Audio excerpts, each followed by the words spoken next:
ایک نقطہ بھی اعلیٰ حضرت زیادہ نہیں بولتے تھے، ایک لفظ بھی کسی کے بارے میں زیادہ نہیں بولتے تھے۔ جو جس حیثیت کا ہوتا اور جس شخصیت کا مالک ہوتا وہی اعلیٰ حضرت بولتے تھے۔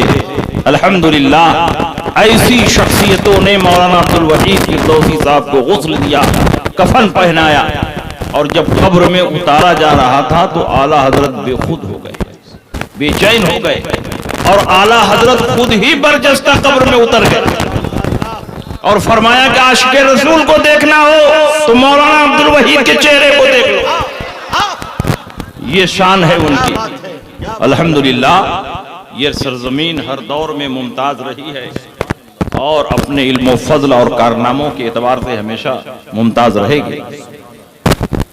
تھوڑی دیر کے لیے میں بھی حاضر ہوں، صبح میں مجھ کو پڑھانا بھی رہتا ہے، یہ محبوب بھائی جانتے ہیں، اسی لیے میں جہاں رہتا ہوں جلدی سے تقریر کرا کے ہم کو چھوڑ دیتے ہیں۔ آج ہماری جماعت میں بہت سارے فتنے پیدا ہو رہے ہیں اور ہر فتنے کا مقابلہ کرنا علماء ربانیین کی ذمہ داری ہے۔ کسی بھی فتنے سے ہم نگاہیں بچا نہیں سکتے، دامن جھاڑ کر الگ نہیں ہو سکتے، اس لیے کہ علماء ربانیین کو اللہ نے امر بالمعروف اور نہی عن المنکر کی ذمہ داری عطا فرمائی۔ آج جماعت اہل سنت میں جہاں بے شمار فتنے پیدا ہو رہے ہیں، وہی ایک فتنہ مولائیت اور رافضیت کا بھی پیدا ہو رہا ہے۔ بہت سارے سنی صحیح العقیدہ مسلمانوں کو مولا علی کی محبت کا جھانسا دے کر رافضی بنانے کی کوششیں ہو رہی ہیں۔ بتائیے کوئی سنی ایسا ہوگا جو حضرت علی سے محبت نہ کرے، اہل بیت سے محبت نہ کرے؟ اہل بیت کی محبت جان ایمان ہے، حضرت علی کی محبت دین و ایمان کی پہچان ہے۔ ہم سنی ہو ہی نہیں سکتے جب تک اہل بیت اور صحابہ سے محبت نہ کریں، یہ تو ہماری سنیت میں داخل ہے۔ پھر بھی لوگ حب اہل بیت اور حب علی کے چور دروازے سے اہل سنت میں رافضیت گھسانے کی کوشش کر رہے ہیں۔ اس لیے ضروری ہے کہ ہم آپ کو آگاہ کریں کہ آپ صحابہ سے بھی محبت کریں، اہل بیت سے بھی محبت کریں اور رافضیوں کے فتنوں سے محفوظ رہیں۔ اللہ کے نبی سید عالم صلی اللہ علیہ وسلم نے صحابہ کے بارے میں کیا فرمایا؟ اولئک اصحاب محمد صلی اللہ تعالی علیہ وسلم کانوا افضل هذه الامہ ابرها قلوبا وعامرها علما واقلها تکلفا اختارهم اللہ لصحبت نبیہ ولاقامت دینہ۔ یہ معمولی شخصیات نہیں ہیں، یہ نبی اکرم صلی اللہ علیہ وسلم کے صحابہ ہیں جو انبیاء اور مرسلین کے بعد ساری امت میں سب سے افضل و اعلیٰ ہیں۔ ان کے قلوب تقوی اور پرہیزگاری کے اعتبار سے سب سے زیادہ ہیں، یہ علم میں سب سے زیادہ گہرائی اور گہرائی رکھتے ہیں اور تکلفات دنیا سے بہت زیادہ دور ہیں۔ یہ وہ مقدس شخصیات ہیں کہ اللہ نے اپنے حبیب کی صحبت اور اپنے دین کی اقامت کے لیے ان کو منتخب فرما دیا ہے۔ اللہ کے نبی سید عالم صلی اللہ علیہ وسلم نے صحابہ کی عظمت شان کو بیان فرماتے ہوئے ارشاد فرمایا، لا تسبوا اصحابی فلو ان احدکم انفق مثل احد ذهبا لم يبلغ مد احدهم ولا نصیفہ۔ میرے صحابہ کو گالی نہ دو اس لیے کہ تم میرے صحابہ کے درجے پر نہیں پہنچ سکتے۔ اگر تم سونے کا پہاڑ رب کی بارگاہ میں خرچ کرو، میرا صحابی ایک مٹھی دو مٹھی جو رب کی بارگاہ میں خرچ کرے تو اس جو پر اتنا ثواب ملے گا کہ تمہارے سونے کے پہاڑ پر اتنا ثواب نہیں ملے گا۔ نعرہ تکبیر! اگر تقریر اچھی لگ رہی ہے تو بھول کر کے نعرے کا جواب دیں۔ نعرہ تکبیر! نعرہ رسالت! سرکار محسی کانفرنس!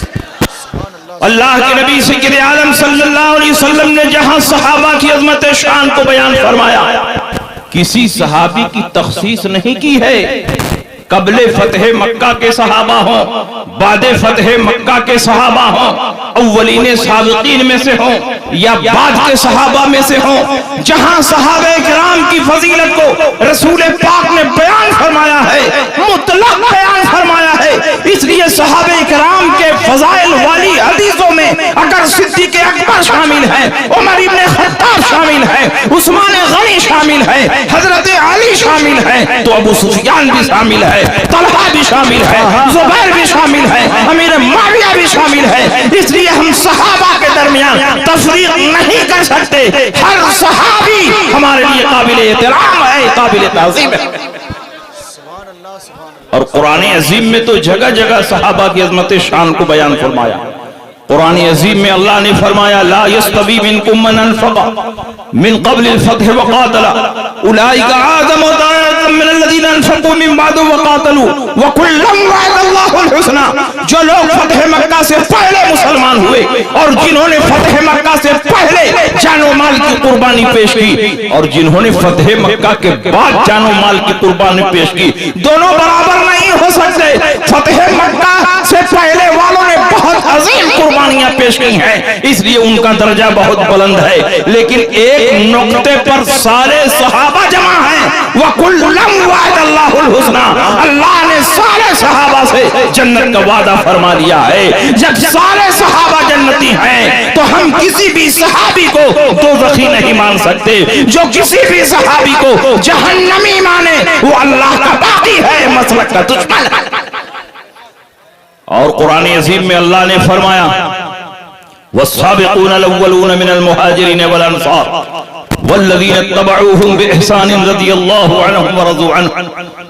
مہاجرین و انصار میں جو سابقین اولین ہیں اور جنہوں نے اخلاص کے ساتھ ان کی پیروی کی، اللہ ان سے راضی ہے اور یہ اللہ سے راضی ہے۔ جن کو اللہ اپنی رضا کی سند عطا فرما رہا ہو، اس سے ناراض ہونا یہ شیعوں کا کام تو ہو سکتا ہے لیکن سنیوں کا کام نہیں ہو سکتا۔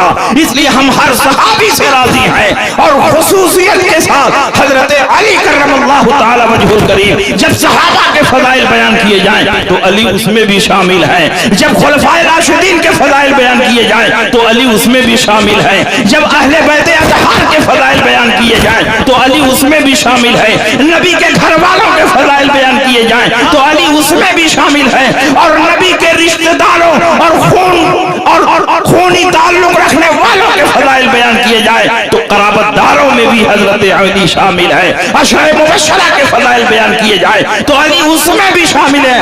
علی کو جتنی نسبتیں حاصل ہے کسی اور کو حاصل نہیں ہے، مگر ان ساری فضیلتوں کے باوجود اہل سنت کا عقیدہ یہ ہے کہ پہلے خلیفہ صدیق اکبر ہے، دوسرے خلیفہ عمر فاروق ہے، تیسرے خلیفہ عثمان غنی ہے اور چوتھے خلیفہ علی مرتضی۔ سبحان اللہ سبحان اللہ، نعرہ لگائیے، نعرہ تکبیر، ذرا زوردار طریقے سے، نعرہ رسالت، مسلک اعلی حضرت خلیفہ تاج الشریعہ سرکار محسی کانفرنس۔ جو فضیلت کی ترتیب ہے وہی خلافت کی ترتیب ہے، اور جو خلافت کی ترتیب ہے وہی فضیلت کی ترتیب ہے، اور جو اپنے آپ کو سنی کہتا ہے اس کے لیے لازم ہے کہ اہل سنت کے موقف پر قائم رہے۔ اور سنیے، صدیق اکبر کی خلافت بلا فصل پر بخاری میں ایک دو نہیں متعدد حدیثیں موجود ہیں۔ میں ایک دو حدیثیں آپ کے سامنے بیان کرتا ہوں۔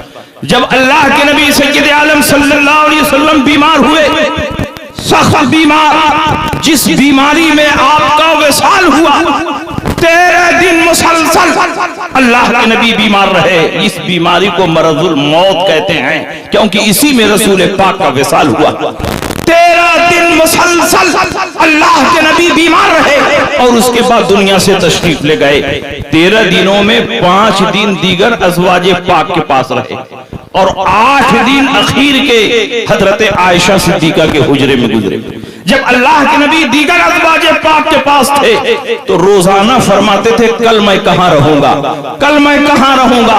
ازواج پاک نے سمجھ لیا کہ اللہ کے نبی حضرت عائشہ عائشہ صدیقہ کے حجرے میں جانا چاہتے ہیں تو تمام ازواج پاک نے جمع ہو کر کہا یا رسول اللہ آپ جن کے یہاں جانا چاہتے ہیں تشریف لے چلیں، ہم سب کی طرف سے اجازت ہے، باری کا خیال نہ فرمائیں، اپنے آرام کا خیال فرمائیں، اگر حضرت عائشہ صدیقہ کے حجرے میں آپ رکنا چاہتے ہیں تو آپ رکیں، تمام بیویوں کی طرف سے آپ کو اجازت ہے۔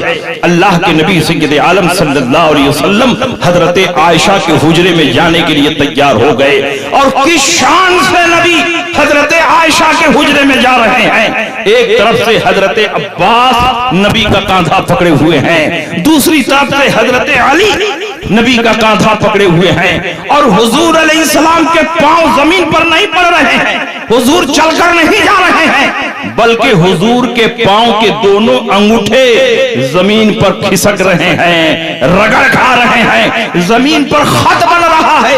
اس طرح سے اللہ کے نبی حضرت عائشہ کے حجرے میں داخل ہوئے، اس کے باوجود بھی نبی اکرم صلی اللہ علیہ وسلم مسجد نبوی شریف میں پہنچ کر امامت فرماتے رہے، لیکن انتقال سے 3 دن پہلے جب جمعرات کا دن آیا، عشاء کا وقت تھا، اللہ کے نبی سید عالم صلی اللہ علیہ وسلم کی حالت بگڑ گئی، اللہ کے نبی پر بار بار بے ہوشی طاری ہو رہی تھی، اور آپ ہوش میں آ رہے تھے، پھر بے ہوشی طاری ہو رہی تھی، عشاء کی اذان ہو چکی تھی، جماعت کا انتظار ہو رہا تھا، نبی اکرم تشریف لائیں تو صحابہ کو نماز پڑھائیں، لیکن اللہ کے نبی پر بار بار بے ہوشی طاری ہو رہی تھی۔ اللہ کے نبی جب ہوش میں آئے تو آپ نے ارشاد فرمایا 7 مشک پانی سے مجھے غسل دو جس کی بندش نہ کھولی گئی ہو، آپ کو غسل دیا گیا، بے ہوشی کا اثر زائل ہوا، اللہ کے نبی نے اٹھنے کی کوشش کی لیکن ضعف و نقاہت کے سبب اٹھ نہ سکے، زمین پر لیٹ گئے، آپ نے فرمایا مجھ پر پانی ڈالا جائے، پانی ڈالا گیا، بے ہوشی کا اثر دور ہوا، اللہ کے نبی نے پھر اٹھنے کی کوشش کی لیکن ضعف و نقاہت کے سبب اٹھ نہ سکے، بار بار اٹھنے کی کوشش فرماتے رہے اور اٹھ نہ سکے، اور جماعت میں دیر ہو رہی تھی تو اللہ کے نبی نے فرمایا مرو ابا بکر فلیصلی بالناس، ابو بکر کو حکم دو کہ وہ لوگوں کی نماز پڑھائے۔ حضرت عائشہ صدیقہ نے فرمایا یا رسول اللہ ان ابا بکر رجل رقیق اذا قام مقامک لا يستطيع ان يصلي بالناس، ابو بکر بہت نرم دل ہے، کمزور دل ہے، آپ کے مصلی پر کھڑے ہوں گے تو صحابہ کی نماز نہیں پڑھا سکیں گے، اس لیے کسی اور کو حکم دے کہ وہ نماز پڑھا دیں۔ حضرت عائشہ صدیقہ کے دل میں یہ بات چل رہی تھی کہ حضور علیہ السلام کی جسمانی حالت بتا رہی ہے، چند دنوں کے بعد حضور انتقال فرمانے والے ہیں، کہیں میرے باپ مصلی پر کھڑے ہوں اور حضور کا وصال ہو جائے تو لوگ کہیں گے کہ صدیق اکبر منحوس ہے، نبی کے مصلی پر آئے اور نبی کا وصال ہو گیا، اس لیے حضرت عائشہ نہیں چاہتی ہیں کہ صدیق اکبر پر نحوست کا الزام لگے۔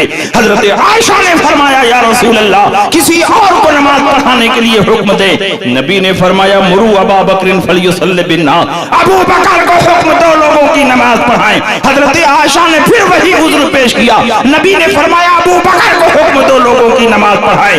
حضرت عائشہ نے پھر وہی عذر پیش کیا تو نبی نے پرجلال لہجے میں فرمایا مری ابا بکر فلیصلی بالناس فإن كنا لصواحب یوسف، ابو بکر کو حکم دو وہ لوگوں کی نماز پڑھائیں، تم لوگ یوسف علیہ السلام کی سہیلیوں میں سے معلوم ہوتی ہو کہ اپنی بات پر پڑی ہوئی ہو۔ صدیق اکبر مصلی پر کھڑے ہوئے، صحابہ کرام کی نماز پڑھائی۔ میں آپ سے پوچھنا چاہتا ہوں آج مسئلہ صرف نماز پڑھانے کا نہیں ہے کہ اگر صدیق اکبر نہیں جا رہے ہیں تو عمر کو بھیج دیا جائے، عمر نہیں جا رہے ہیں تو عثمان غنی کو بھیج دیا جائے، عثمان غنی نہیں ہے تو علی مرتضیٰ کو بھیج دیا جائے۔ آج مسئلہ صرف نماز پڑھانے کا نہیں ہے بلکہ اللہ کے نبی دنیا کے مسلمانوں کو یہ میسج اور پیغام دے رہے ہیں کہ آج میری زندگی میں میرے مصلی پر کھڑا ہوگا جو صحابہ کی امامت کرے گا، میرے انتقال کے بعد وہی ملت اسلامیہ کا خلیفہ ہوگا۔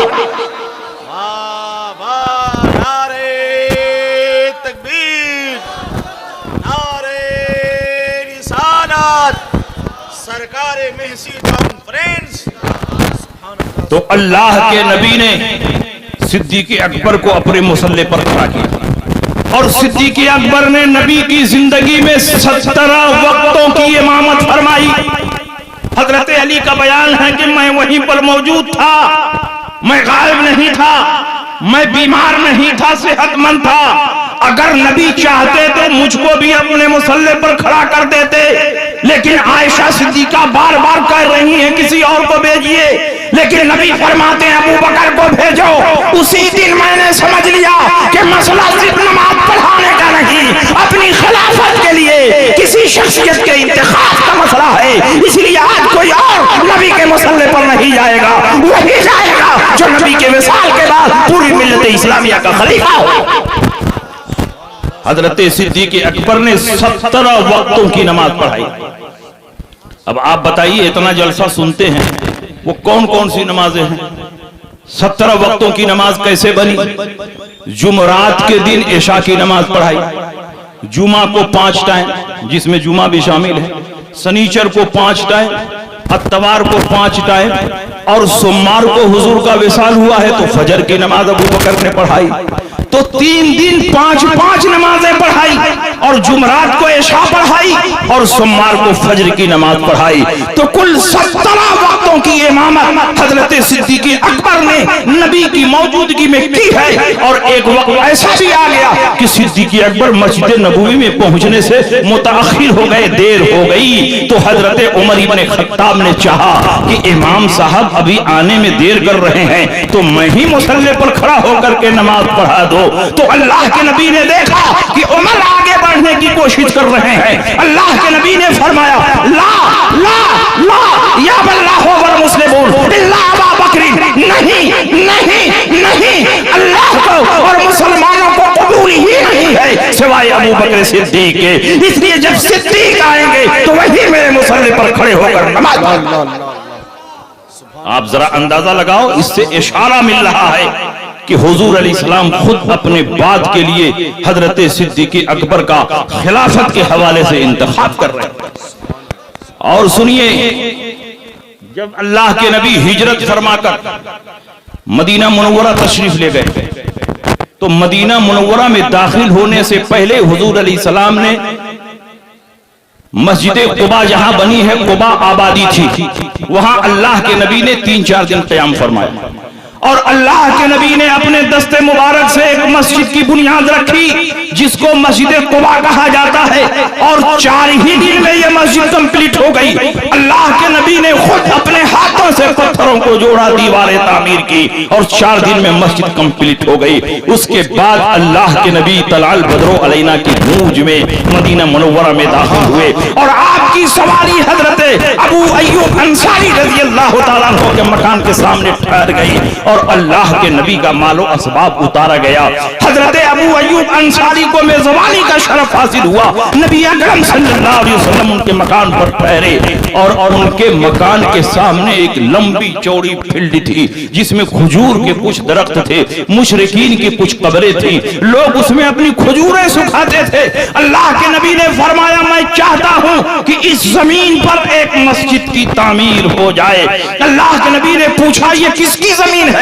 لوگوں نے بتایا 2 یتیم بچوں کی زمین ہے۔ ان 2 یتیم بچوں کو بلایا گیا، اللہ کے نبی نے فرمایا کہ میں چاہتا ہوں کہ آپ لوگ اس زمین کو بیچ دیں تاکہ میں اس پر مسجد نبوی کی تعمیر کروں۔ انہوں نے کہا کہ یا رسول اللہ یہ زمین آپ ہی کی ہے، بیچنے کی کیا ضرورت ہے؟ ہمارے پاس جو کچھ ہے وہ سب آپ کا صدقہ ہے، آپ اس زمین کو قبول فرما لیں۔ اللہ کے نبی نے فرمایا نہیں، بلکہ تم مسجد کے لیے زمین بیچو تب میں اس پر مسجد تعمیر کروں گا۔ یتیم بچوں نے کہا یا رسول اللہ ہم خوش دلی سے زمین دے رہے ہیں، آپ زمین قبول فرما لیں۔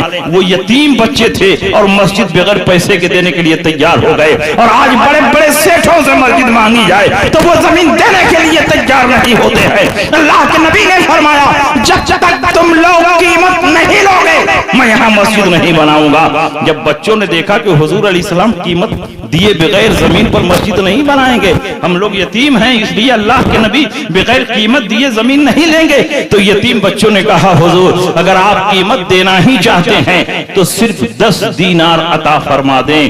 اور جب سودا طے ہو گیا اللہ کے نبی نے فرمایا اے ابو بکر آگے بڑھو، ابو بکر آگے بڑھے۔ اللہ کے نبی نے فرمایا اپنی جیب سے 10 دینار نکالو اور زمین کی قیمت ادا کرو۔ صدیق اکبر نے اپنی جیب سے 10 دینار نکال کر زمین کی قیمت ادا فرمائی۔ آج مسجد نبوی جس زمین پر کھڑی ہے اس زمین کو خریدنے والا کوئی اور نہیں بلکہ حضرت ابو بکر صدیق سبحان اللہ سبحان اللہ، واہ واہ واہ اور جب زمین کی خریداری ہو گئی، واہ واہ واہ، اللہ کے نبی نے چاہا کہ اب سنگ بنیاد کا جلسہ ہو، بنیاد رکھی جائے، تو اللہ کے نبی نے تمام مہاجرین و انصار کو وقت مقررہ پر بلایا، بنیاد کھودی گئی، اللہ کے نبی نے بنیاد کا پہلا پتھر اپنے ہاتھ سے رکھا، صدیق اکبر سے فرمایا صدیق تم ایک پتھر لاؤ اور میرے پتھر کے بغل میں رکھ دو۔ صدیق اکبر نے ایک پتھر حضور کے پتھر کے بغل میں رکھ دیا، اللہ کے نبی نے عمر سے فرمایا عمر تم بھی ایک پتھر لاؤ اور ابو بکر کے بغل میں رکھ دو۔ حضرت عمر نے اپنا پتھر ابو بکر کے بغل میں رکھ دیا۔ اس کے بعد اللہ کے نبی نے عثمان غنی سے فرمایا اے عثمان تم بھی ایک پتھر لاؤ اور اپنا پتھر حضرت عمر کے بغل میں رکھ دو، تو انہوں نے بھی اپنا پتھر حضرت عمر کے بغل میں رکھ دیا۔ اللہ کے نبی کے پتھر رکھنے کے بعد سب سے پہلا پتھر ابو بکر نے رکھا، دوسرا پتھر عمر نے رکھا، تیسرا پتھر عثمان غنی نے رکھا۔ یہ اشارہ ہے کہ نبی کے بعد پہلا خلیفہ ابو بکر ہوں گے، دوسرا خلیفہ عمر ہوں گے اور تیسرا خلیفہ عثمان غنی۔ سبحان اللہ، نعرہ تکبیر، ذرا زوردار طریقے سے، کتنا علمی معلوماتی خطاب ہو رہا ہے۔ نعرہ تکبیر، نعرہ رسالت، عظمت صحابہ کرام، حضرت علامہ مفتی شمشاد احمد صاحب قبلہ رضوی، سبحان اللہ، جو اپنے آپ کو حضرت علی کا جانثار بتاتا ہے اس پر لازم ہے کہ حضرت علی کے قول پر عمل کرے، حضرت علی کے مسلک پر عمل کرے۔ جب صدیق اکبر کے ہاتھ پر تمام مہاجرین و انصار خلیفہ بنی سقیفہ بنی ساعدہ میں بیعت کر رہے تھے اور سارے مہاجرین و انصار نے بالاتفاق حضرت ابو بکر کے ہاتھ پر بیعت کر لی، آپ کو خلیفہ منتخب کر لیا۔ حضرت علی کے گھر میں رسول پاک کا جسد پاک رکھا ہوا تھا، حضرت علی کیسے چھوڑ کر جا سکتے تھے؟ اس لیے حضرت علی اس بیعت والی مجلس میں شریک نہ ہوئے، چونکہ گھر کے وارث کی حیثیت سے تجہیز و تکفین کی ساری ذمہ داری حضرت علی کی تھی، کیونکہ وہ رسول پاک سید عالم صلی اللہ علیہ وسلم کے گھر کا ایک فرد تھے۔ اس لیے حضرت علی اپنے حجرے میں تھے، اللہ کے نبی سید عالم کی دیکھ بھال کر رہے تھے، تجہیز و تکفین کی ذمہ داریاں ادا کر رہے تھے۔ ابو بکر نے ان کو بلایا، جب حضرت علی پہنچے تو حضرت ابو بکر نے حضرت علی کے فضائل شمار کیے۔ اے علی آپ رسول پاک کے چچا کے بیٹے ہیں، رسول پاک کے چچزاد بھائی ہیں، رسول پاک کے داماد ہیں، خلفائے راشدین اور آپ عشرہ مبشرہ میں سے ہیں اور رسول پاک کے قرابت دار ہیں، آپ امت میں اختلاف پسند نہیں کریں گے۔ حضرت علی نے فرمایا خلیفہ رسول آپ فکر نہ کریں، جب رسول پاک نے آپ کو نماز کے لیے آگے بڑھا دیا ہے تو کون ہے آپ کو پیچھے کر سکتا ہے؟ قدمک رسول اللہ صلی اللہ علیہ وسلم فمن الذی یؤخرک، جب رسول پاک نے آپ کو آگے بڑھا دیا ہے تو کون ہے آپ کو پیچھے کر سکتا ہے؟ رضینا لدنیانا بمن رضی بہ رسول اللہ صلی اللہ علیہ وسلم لدیننا، ہم اس شخصیت سے اپنی دنیا کے لیے راضی ہیں جس سے رسول پاک دین کے معاملے میں راضی ہوتے۔ اور حضرت علی نے بھی حضرت ابو بکر کے ہاتھ پر بیعت کر لی، اس کے بعد حضرت عمر کے ہاتھ پر بیعت کی، اس کے بعد حضرت عثمان غنی کے ہاتھ پر بیعت کی۔ تو جب حضرت علی خود تینوں خلفاء کو تسلیم کر رہے ہیں، ان کے ہاتھ پر بیعت کر رہے ہیں، ان کے جھنڈے کے نیچے جنگ کر رہے ہیں، ان کے تحفے تحائف قبول کر رہے ہیں، ان کے کیبنٹ کی میٹنگ میں شریک ہو رہے ہیں، مخلصانہ مشورہ دے رہے ہیں اور آپس میں رشتہ داریاں بھی ہو رہی ہیں، اور حضرت علی تینوں خلفاء سے بڑی محبت بھی فرماتے تھے، اسی لیے حضرت علی نے اپنے ایک بیٹے کا نام ابو بکر رکھا تھا، دوسرے کا نام عمر رکھا تھا، تیسرے کا نام عثمان رکھا تھا۔